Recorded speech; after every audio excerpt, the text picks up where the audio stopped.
Hi viewers, today we have with us Dr. Babu P. Ramesh. He is Dean of School of Development Studies and Director, Center for Research Methods at Dr. B.R. Ambedkar University in Delhi. He has always been researching on the common man's aspect of labor. So, Dr. Babu, can you please explain on how you got into this particular subject, which is like very near to the common man, labor, and its say importance in the organizations in that sense? Okay. Actually, I did my MPhil as well as PhD from Center for Development Studies in Trivandrum. And you must be knowing that Center for Development Studies Trivandrum is a well-known institution in Kerala, which is founded by Professor K.N. Raj. And the center has a reputation that center has been a very prominent economics research institute which had lots of roots on field level research. So combining macro data and field level insights was one of the major or unique selling point of this institution. Always, like, we can see that those people who are from Center for Development Studies, they have a flair for combining both qualitative and quantitative data and to come out with certain kind of plausible solutions for certain practical issues. So in that tradition, we were given lots of opportunity to work on field-based research when we were doing MPhil and PhD. So for my MPhil dissertation, as well as for my PhD dissertation, I worked on themes related to working class or laboring poor. For instance, my first research work was my MPhil dissertation, which was about the problems of dairy farmers. That means those people who are working with animal husbandry related issues, like especially Kerala has a vast wild stock of animal stock. And we were discussing or researching about the issues of dissemination of certain technologies, farm technologies, and I have got an opportunity to work with these people like who are dairy farmers. So as part of that thing, I spent quite a long time in a village near Perumbavoor and stayed then interviewed these workers and those people who are depending on dairy farming. And I got lots of opportunity to understand their livelihood related worries. So naturally, I got more interested in labor aspects. So for my PhD, when I got an opportunity to continue for my PhD in the same institution, I was very particular that I will be working on labor related issues because since I myself has started my career long back as a primary school teacher in an area where there are lots of working class like laboring poor were like present, I was very much aware of the issues related to working poor, especially those people who are engaged in manual labor, casual labor, and all. So I was very much particular that I will be doing something related to labor only for my doctoral work. But the issue with Kerala was that when you are working on doctoral studies for labor related matters at that particular point of time, there were lots of studies that those were explaining Kerala's labor movements and Kerala's labor's achievement. And very prominent people have already worked on that area. For instance, people like Professor Thomas Isaac, Professor K.P. Kannan, Professor Ramachandran Nair, Professor Michael Taragan, many people, they have already worked on labor on very crucial aspects. Professor K. Narayanan Nair, who is my own guide, research supervisor for MPhil and PhD, they all worked on various aspects of labor. Center for Development Studies have the center it had center itself has produced so many PhDs or MPhil dissertations on labor. So for me, the question was, how to how to select a topic that really challenges me to work on Kerala. And by that time, when I was contemplating with my research topic and finalizing my research proposal and all, I got a chance, to work with. I got a permanent position as a faculty member at the National Labour Institute, which is situated in Noida, VV Giri National Labour Institute, Noida.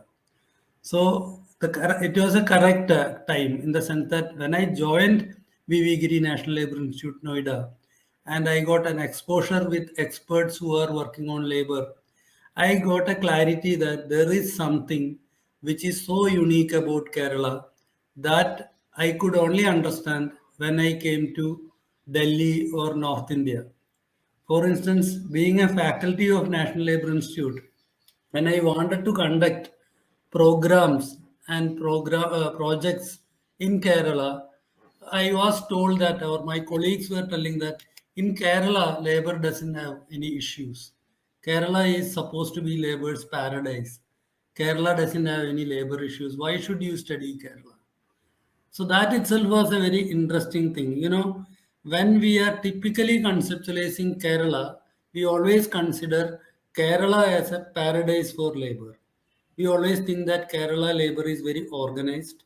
We always think that Kerala labor is a pampered kind of category who are getting lots of benefits from government, lots of welfare schemes are there.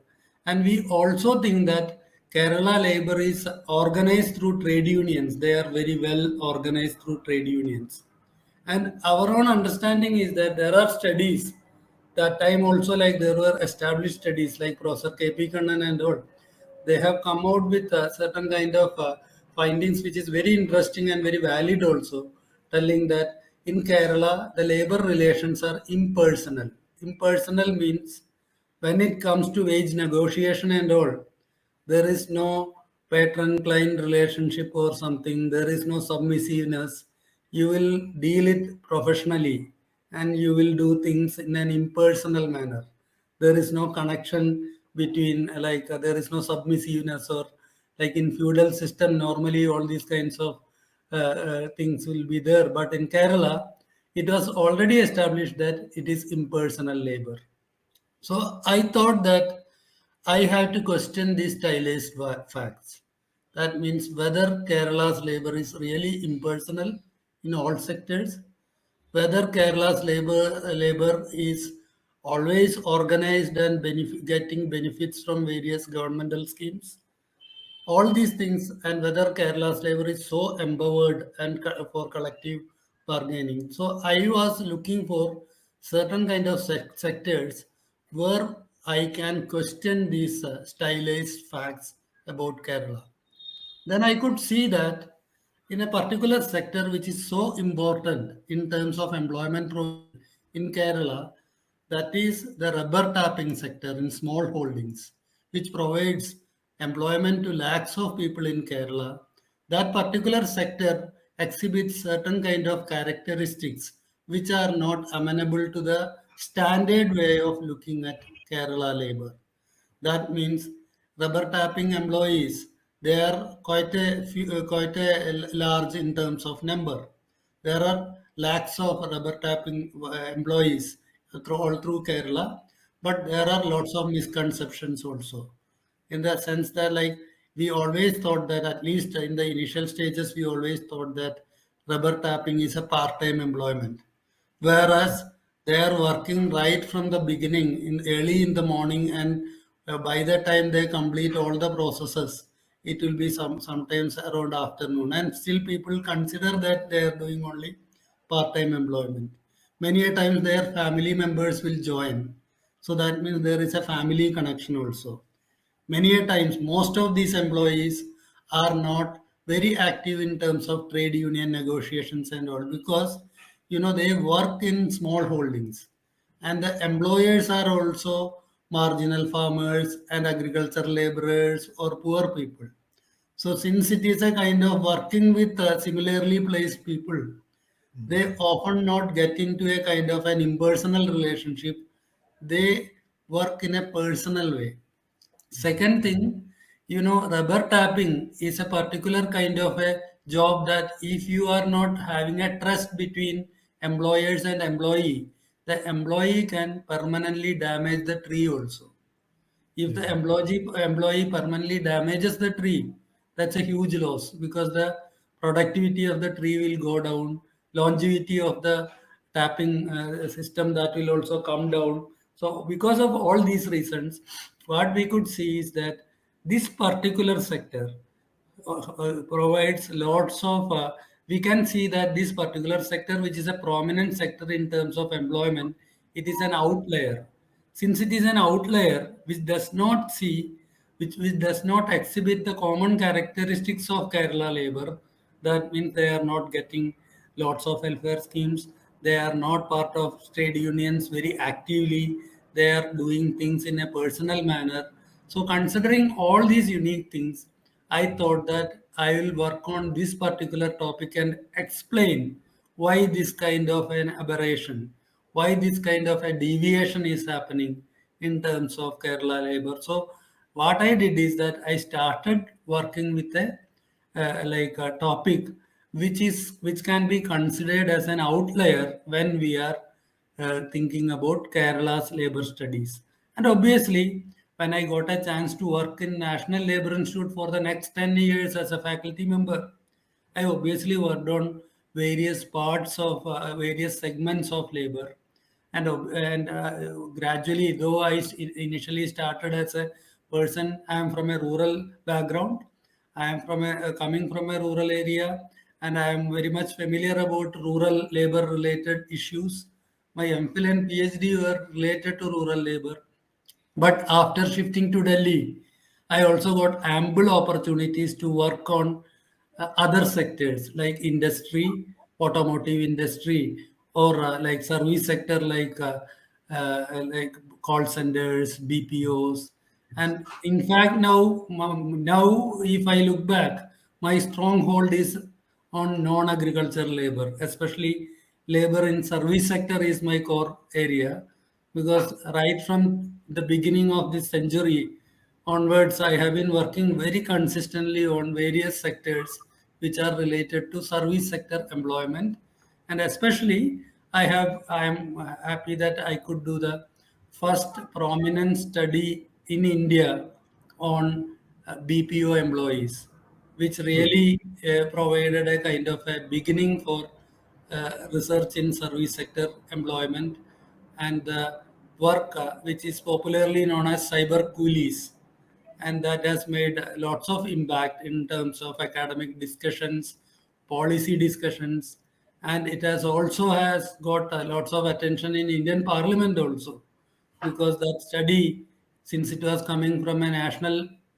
institute governed by government of India, and which is telling that like labor had problems in BPO sector, obviously it Is it, attracted a lot yeah, of media.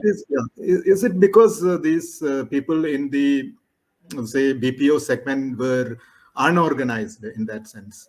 They Yeah, couldn't fight for their rights, and yeah, is it? the issue is that like when BPO employment started coming to India, basically like we were not knowing much about like this new sector kind of employment. We were not even used to, because it's a technology based employment. In BPO employment, the core logic is that you are dividing the work into core work and ancillary work, or core work and sub work, important work and non-important work. Core work will be controlled by those people who are really engaged in that particular domain, and the other works are outsourced to or offshore to various places where you will get cheap labor. So, being a cheap labor destination, India attracted lots of investment in BPO sector, especially towards the end of the previous century. So 1990s onwards, we were having lots of opportunities to have this kind of BPO employment. And that time, what we could see is that it generated new kinds of waves in the labor market, in the sense that in terms of the characteristics of the employees, in terms of the management styles, in terms of presentation of the offices, everything BPOs were different. It was something like it was very well brightened offices with lots of facilities. You can play golf, or you can play, not I'm telling golf, you can play certain other indoor games like snookers or whatever, and you will have a cafe inside, you will get food inside, and you will have all kinds of facilities. You are talking to trendy people around. There is not much oldies around. Everything was different. So during that particular period, beginning of this century, BPO job was considered as a very kind of an empowered job, where you are having a very good working condition, and you can at that time these employees in BPO and all, they very proudly exhibited their tags that I am working in so and so And company, so and then they were very happily moving around. They used to have parties. They will get parties organized by the firms. They will go to Goa. They will go to many other places for taking a break and come back, and then they will do the teamwork. So it was an empowered lot. But being a person who is working on labor, and a person who is staying in Delhi and Noida and all, like I naturally got very much intrigued seeing this particular new category of employees. And sooner or later, like maybe because of my interest in that area, I could see that there is some problem in terms of this employment. Probably like it may appear as very glittering and promising kind of job, but there is a popular say that all that glitters need not be gold. So I started with that assumption that there is something wrong, because I could see that, this is an atypical non-standard job. What is non-standard job? Non-standard job is a job which is not amenable to the normal standards. For instance, normally when you are talking about a job, you will be working during daytime. You'll be going to an office, you will have a regular timing, you have a standard kind of hierarchy, you have standard kind of working hours and rules and norms, everything. But if it is non-standard, means you may work on a particular time and you can take a break. Your work is assessed using certain other norms. You can remotely work. You need not have an office. You can do many things, which is also your work is done and your supervision is done in a different manner. Your evaluation is done in a different manner. So I could see that this is a non-standard work, and there I started developing how this kind of a non-standard work is taking place in India. So the first and foremost reason is that it is a cheap labor destination. Second, India had a geographical advantage also. Many BPO jobs can come to India because, for instance, medical transcription. Those kinds of jobs are like, see, India is favorably situated in a place where, like, we can, with the help of technology, we can transfer the jobs to India and get our output and integrate it at a right time. And we had many other things like we didn't have legal framework, or we didn't have certain kind of prescribed norms for these kinds of firms to work under. So using all these benefits, a new kind of, and in India has lots of educated, employed, employable people around. So it's very easy for firms to handpick people, because we have a large pool of employees who are ready to work. So you can handpick those people who are ready to get employed. So that means if you are handpicking the right people and engaging them, you don't have to invest more on cost of training. Cost of training has gone down. You don't have to bother, and many other kind of, for instance, the first generation BPO employees, especially international BPOs, they were not the primary breadwinners. They were all educated people, like who are from well-off families, or moderately well-off families, where like students will, like, their background of education is good. They can speak English. They are coming to BPO for a few years. Then they will again go back to their education, or they will go back to certain other avenues and all. So I could see that the profile of employees is different.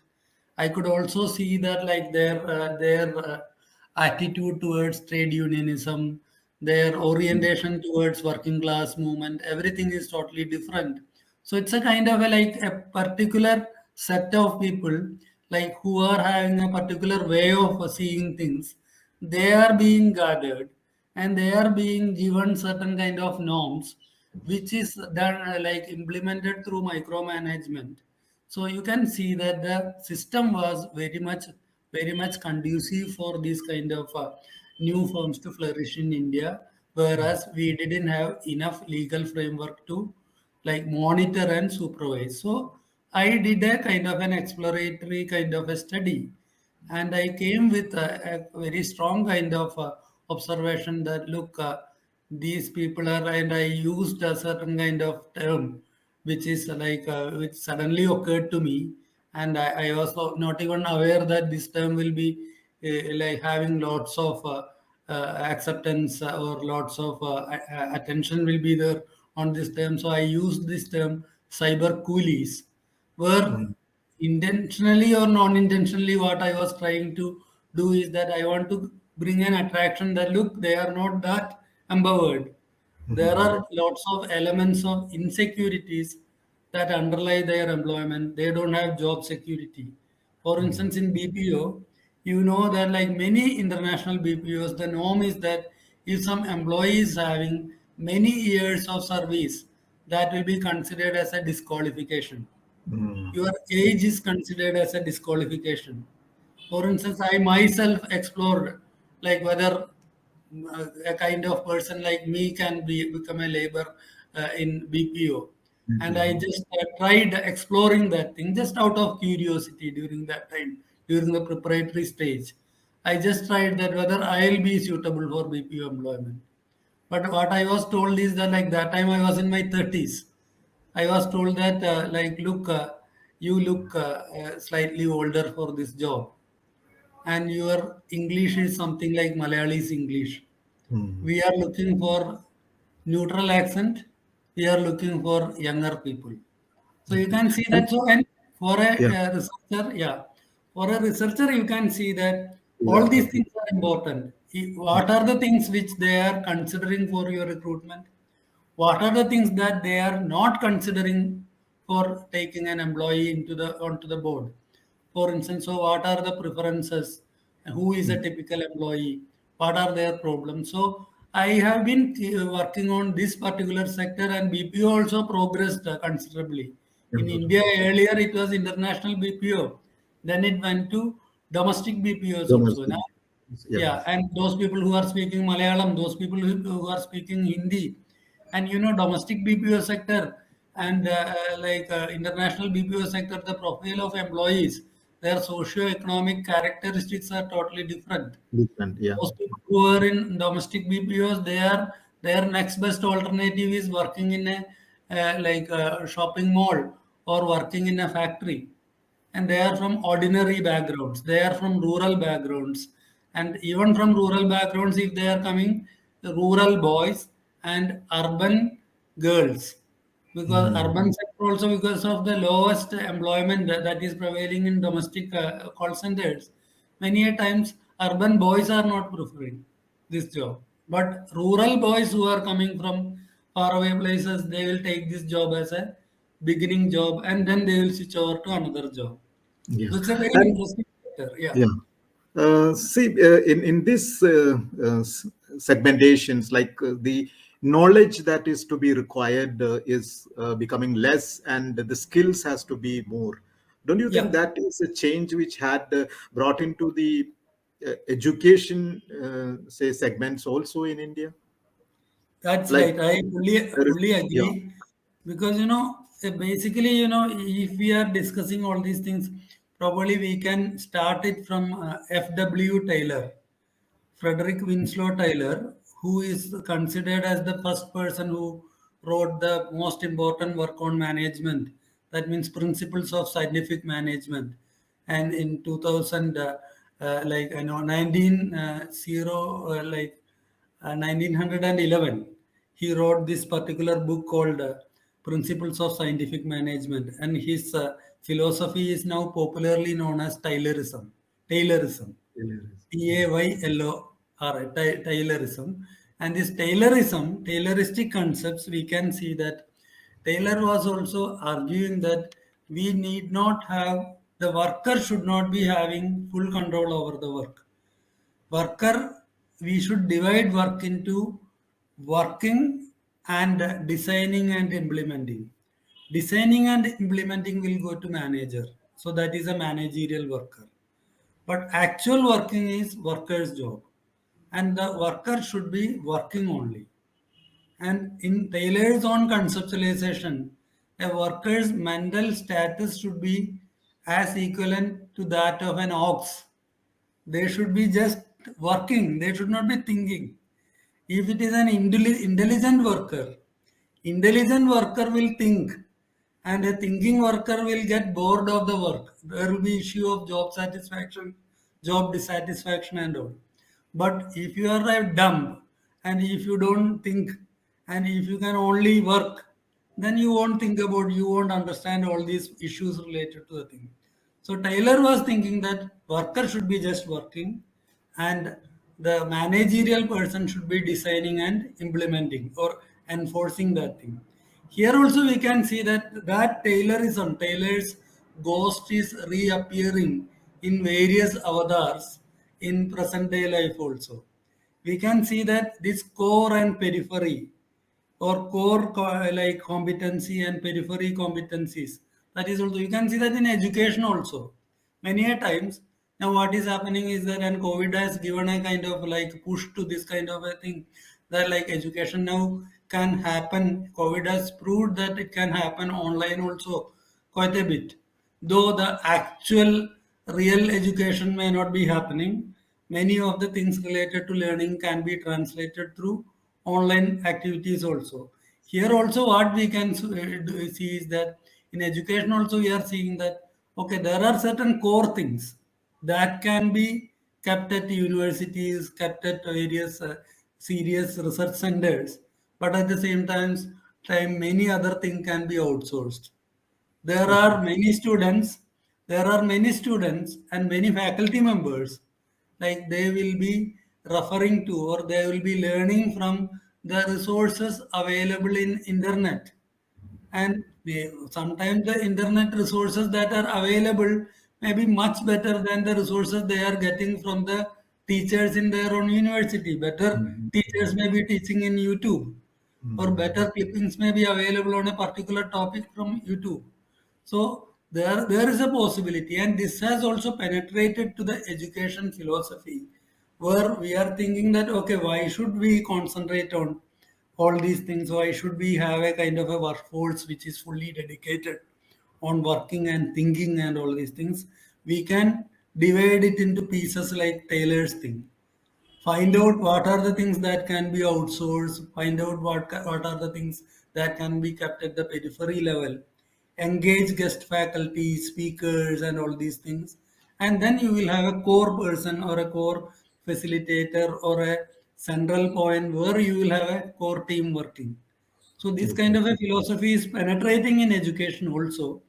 And I don't know, like it may be a stopgap solution for some time, but I don't think that this is the kind of full solution for education. For instance, this is like when digital books came, we always thought that like digital books will replace digital original books or digital newspapers. You are a journalist, digital newspapers. We thought that like it will replace actual newspapers. It will not happen. It is a kind of a phase only, and it will come back because actual education, actual knowledge building, actual process of understanding and learning and disseminating knowledge, that will happen in a the original form. But maybe certain kind of alterations will happen.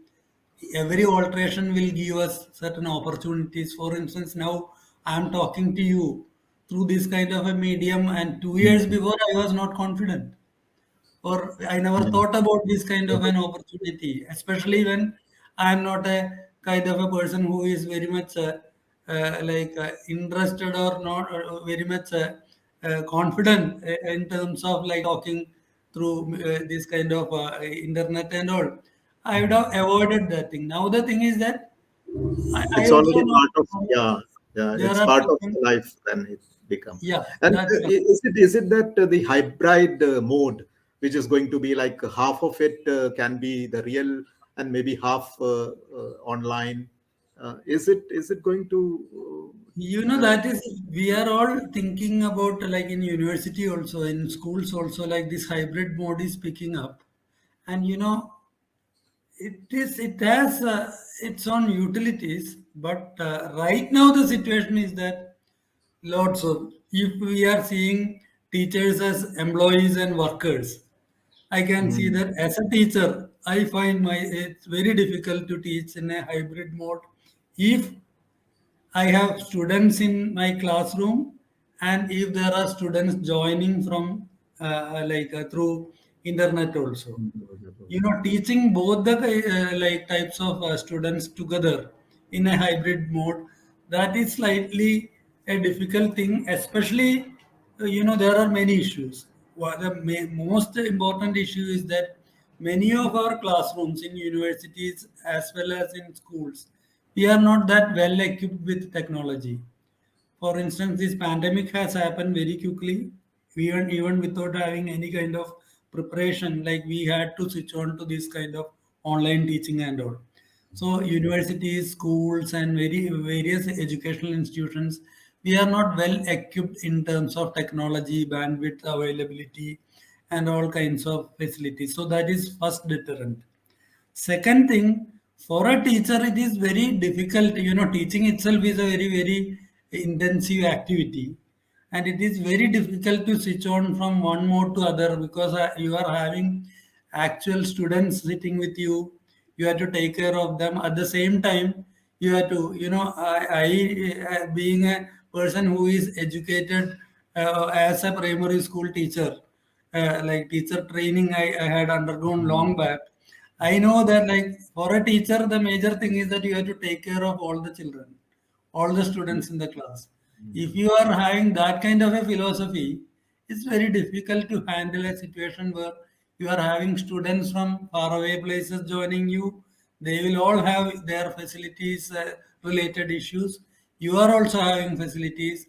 And how can you equate the level of learning of two kinds of persons? So, certain cases, at least for certain senior level students like PhD students and all, what we have been doing is that even for postgraduate level students also, we are doing hybrid in another way also. This is also one possibility, that like some of the classes you can keep online, and some of the classes you can provide them an opportunity to come to the university and discuss with you. We have been experimenting this particular hybrid model also, but we are all hopeful that probably like situation will our good days, good old days will come yes, back yes, very soon, so that another 20 days or 1 month from now we will be resuming with the old things. But this particular thing has definitely provided lots of opportunities for adding to education. Now everyone, like we know that, like suppose if you want to hold a quick meeting of the students, you have a technological possibility. Students are also aware of that thing. Teachers are also well versed with that thing. So that's a good possibility. But I am sure that this is not going to replace the education yes, process. This is only a stopgap arrangement. We will yes. also move on from this particular point to a better point. Better mode. Okay, now one final question. Like, see, when you look at Kerala back, see, we are more into like guest laborers are the like Yeah. people in Kerala are not really willing to take up the labor intensive work. Is it going to impact the socioeconomic scenario of Kerala when you look at now Yeah. the Yeah. Kerala situation? Yeah, I fully agree. In the sense that it's a very valid question, I agree. But let us go more deeper into that thing, because Kerala labor, like Kerala labor is averse to like manual labor options, and more and more people are shying away from manual Mm. work. This is a kind of a well articulated, well accepted observation about Kerala labor right from mid 70s or 80s onwards, and that is it. That there is something some substance in that kind of an argument also. As you know, like Kerala is a kind of a unique economy where labor migration has been one of the central pillars for the development of the state. Mid 70s onwards, we had this Gulf boom, and many people have migrated internationally, like they have gone out to Gulf countries and all. Their remittances started flowing, and that time, this kind of an argument that like Kerala labor, they won't work in Kerala and they will work outside Kerala. And there I have seen an article where a foreign researcher who has done his studies in India, in JNU, he has written in a thing that like maybe he put it in a very lighter manner. He has observed that in Kerala people are more aware about like Marxian philosophy. So they know that if they work, they will get exploited. So they decided not to work at all. So that means there was a shying away from like work. But you know, we have to see what are the reasons for this shying away from work. There are many reasons. One is that like okay, you know there have been an argument that in Kerala, this I am sure that I am taking more time than like permitted, but I had to explain these points. Then only like I can come to the current situation of labor migration into Kerala.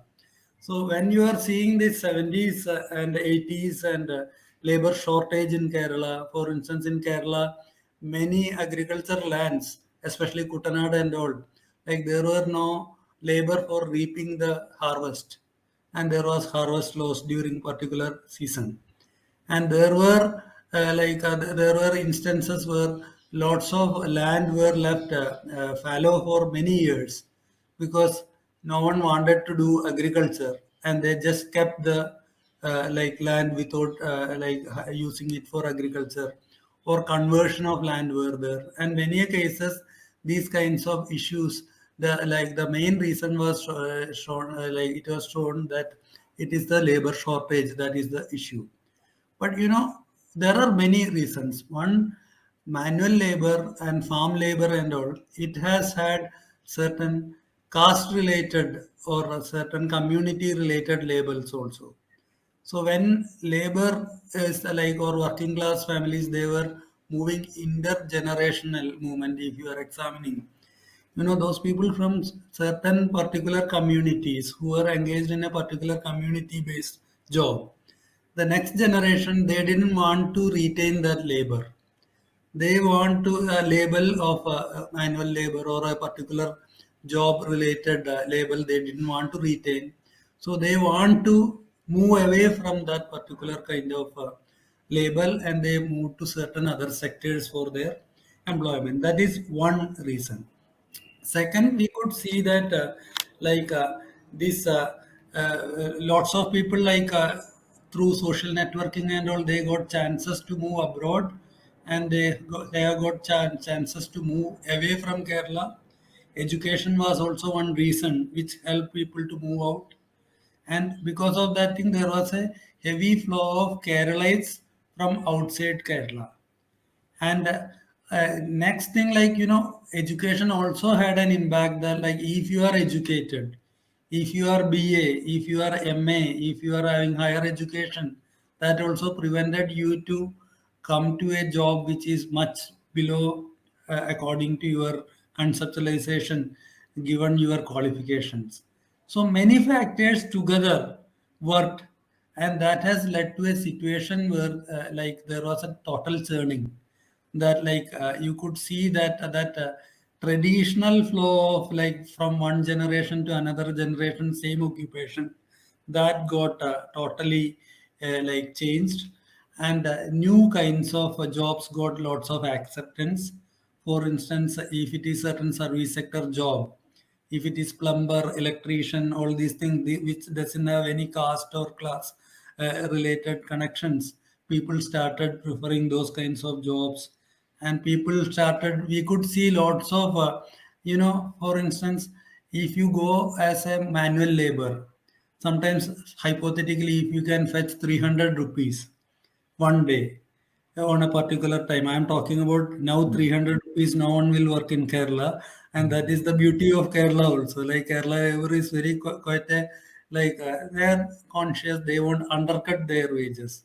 Yeah. They will rather stay at home without work because they will not undercut their wages. There is a huge discussion on why Kerala labor is not undercutting wages. And it's a very like Kerala laborers reservation income or utility price have gone very high because of land reforms, because of many labor friendly things which has come through various governments, irrespective of the color of the flag. I should tell that around 50s onwards in Kerala, labor has become a dictating power. So whoever was there in the power, they had to yield to the demands of labor, and that has gone up to mid 80s, or to some extent, like it has gone up to for around 30, 40 years. Labor's that domination was there. But after some time, Kerala labor also got a very bad name in the sense that like organized collective bargaining of labor has led to certain kind of pernicious practices like nokuguli, like certain kind of demanding certain kind of premium or certain kind of dominations over certain sectors and insider outsider kind of tensions. All these things came, but till that time, in the beginning, like when the formation of the state has happened, for the next 30 years or so, Kerala labor has been a dictating power. So that has led to the introduction of many redistributive policies, including land reforms. Kerala is the one of the states where land reform has happened in a proper way, at least compared to many other states in the many any other regions in India. So all these things have led to certain kind of income reservation wage, emancipate or increase in reservation wage. That has led to like high wages in Kerala, and this high wages is a major thing. I want to. This is the one beginning of high wage prevailing in Kerala and non-availability of Kerala labor, Kerala's own labor Labor. for work in Kerala. That was one reason for attracting people from other states. Other And states. the first thing got first chance got to Tamil Nadu, and which is but Tamilians were culturally like very close to Kerala. And Malayalam is a Malayalam is the daughter of Tamil, in the sense Mm. that like we have our roots in Tamil Nadu. So Mm. culturally, like we were. So when Tamilians came and worked with Kerala, we didn't find that cultural shock. We rather we accommodated Tamilians in Accommodation. terms of food, in terms of culture, in terms of faith, in terms of everything. They were like look-alike people. Of course, we know that they're Tamilians, but we had lots of things. But because of certain requirements, and because of our higher wages, when Kerala started attracting people from other states where the wages were very low, that time we have gone through a kind of a cultural shock, in the sense that on the one hand we want these laborers to come and work in our place. Without them, like our economy will Mhm. not progress, or we want them for our sustenance.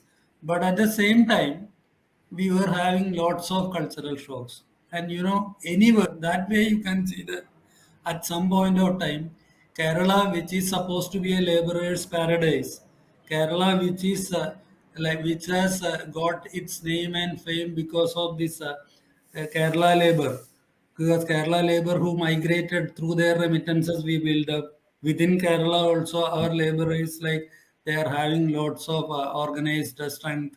They have realized lots of basic standards. labor standards have gone up. We have a labor oriented mentality also. Like in Kerala, we won't discriminate workers or something. They are like everyone is together. Like we will not have that kind of a distinction that this is a manual labor and I am a government employee and this person is a college lecturer. We will all move together because our own way of looking at work and everything is shaped by our history, social history.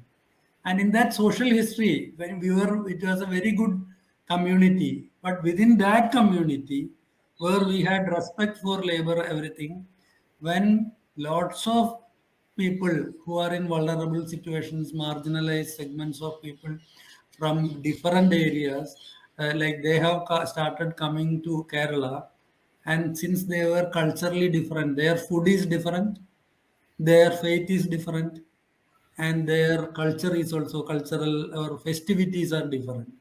So food, faith and festivities are the three important things. If a Malayali come to Delhi, Malayali's food habits, Malayali's faith Yeah. and Malayali's festivities, that will be noticed by Delhiites, Maybe. and they will sometimes feel threatened, or sometimes they may not feel happy about like the things are done. So Yeah. same way we were also started viewing workers who are coming for their thing like in a very different viewpoint.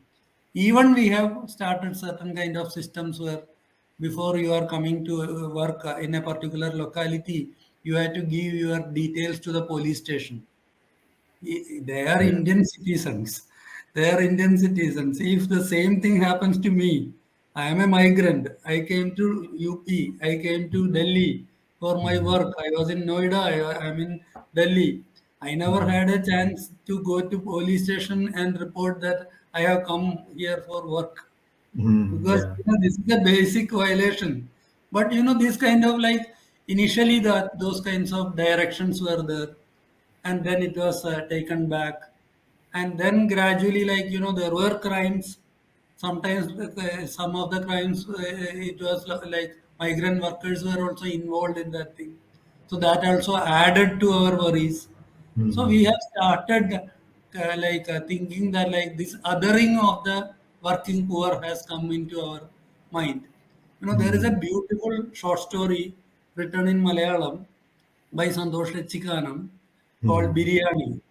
And if you read Yeah. Biryani, you can see that Biryani is talking about the same thing, where like a state which has like got all its name and fame through the remittances of migrant workers in our own backyards, our own like a place, we are behaving differently to migrants, and Migrants. we are not that kind towards migrants. So the thing is that now at least we have to see that like this is a reality. We are working outside, world over we are working. Yeah. Working. Same way, these workers are coming and they are our people from different parts of our country. They are the ambassadors of cultural diversity. Since we That don't could be have, one reason. Yeah. The prime minister, no, the chief minister said no. See, they are the guest yeah, work. that way, like, Kerala, for instance, when this COVID and lockdown came, Kerala set a model also, like at least from the government side, we considered them as guest workers. We provided them basic facilities. That's why we couldn't see a kind of an exodus that we have seen in many other parts of the country. That is very laudable, but at the same time, I don't think that like with 100 percentage confidence we can tell that we are really treating them as guests, because there is an element of rhetoric also even now, and that needs to be like fully corrected in the sense that after some time, maybe like it will take time. Kerala is doing much better in terms of treating migrant workers on a par with but there are many like my own one of my papers on these migrants to Kerala, like labor in God's own country. That means they are coming to God's own country for a better wage, and how they are getting, what are the ways in which they are getting exploited. many things. One, you don't get wage parity. Kerala labor will get one wage and the migrant labor will get another wage. If you go to construction work, a Kerala construction worker's wage is different and a migrant construction worker, howsoever that person is skilled or unskilled, being in the like since he or she is in the migrant category, they will fetch a low wage. So that is one. Second, we are also like there is a rentier class that is emerging in Kerala who are thriving on the on the business that they are getting due to this thing, and there is lots of exploitation involved.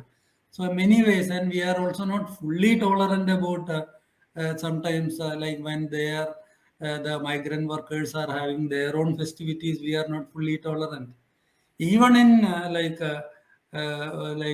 places of worship and all, like they have to be given treated equally, and that may take time. And I hope that Kerala society is very progressive, and Kerala society is very adaptive also. So I am sure that in another few years, Kerala will show a model, and Kerala has shown model to rest of India on many counts. Like many examples are there. When flood was there, when epidemic was there, Kerala was different, and Kerala's lessons, like the lessons provided by the state, was different.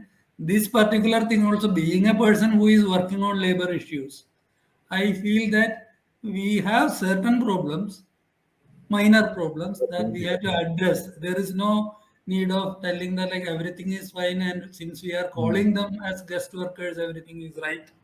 But it is a very important point that Kerala has been much ahead of many states when northeastern people were pushed out of other states due to rumor Yeah, very mongering good. in Bangalore and in Hyderabad and all. Same time in Kerala, we were distributing goodwill kits. We were giving Onam kits or whatever, like we were taking care of the migrants. So we have had very good experiences and very good practices about which we can be proud of. But I am not telling that we will fetch 100% mark. We have to go little bit Little bit. more. Then only like because but Kerala is still ahead. Kerala is a good workers' paradise even now, Yeah. because like I know that like even some of us, when we go to certain other migrant sending pockets for like interviews or research or something, the migrant workers from Kerala, they will come running to us, hearing our Malayalam.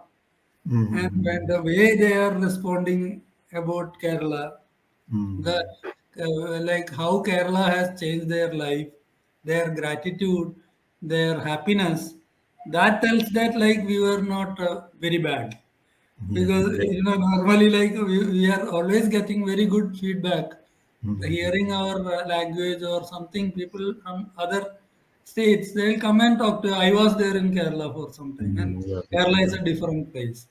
So that I also agree, but still we are We have to. slightly we have to improve certain aspects. That is my view. Okay, so Babu, thank you very much for spending this much time with us, Yeah, and all the best to your future projects. Hope thanks a lot. you will keep on experimenting with what is there in the labor segments which can be improved. Thank you very much. Thanks a lot, Shajan. Thank you.